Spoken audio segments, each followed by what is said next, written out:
You wake up to a strange vibration beneath your feet.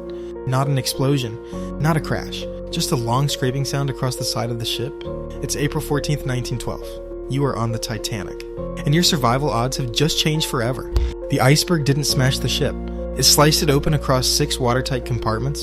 The Titanic could survive 4 flooded compartments, not 6. From the moment ice touched steel, the ship was already doomed. But the passengers didn't know that. At first, nothing seemed wrong. The lights were still on. The band kept playing. Stewards calmly told passengers to put on life jackets, just in case. No one believed the ship could actually sink, and that hesitation would cost hundreds of lives. Because survival on the Titanic wasn't random. If you were a first-class woman, your survival chance was about 97%, almost guaranteed.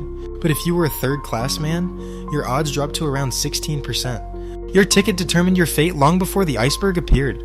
Now imagine the moment you reach the deck. Lifeboats are being lowered. But there's a problem. The Titanic only carried lifeboats for about half the people on board. Over 2,200 passengers and crew were on the ship. The lifeboats could hold about 1,178 people. That means more than 1,000 people were already destined to be left behind. But here's the cruel twist. Many lifeboats didn't leave full. Some launched half empty. Because the ship still looked safe, passengers were afraid to leave the warm, brightly lit ship for a small wooden boat floating in the freezing dark.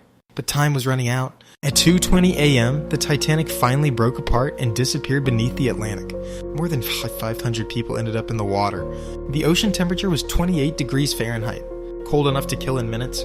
Most people in the water lost muscle control within 10 minutes, and then the screaming began, hundreds of voices crying for help across the black ocean, but almost none would survive. Only about 6 people were rescued alive from the freezing water. 6? Less than 1%. So what actually determined survival that night? Class, gender, location on the ship, and one simple decision.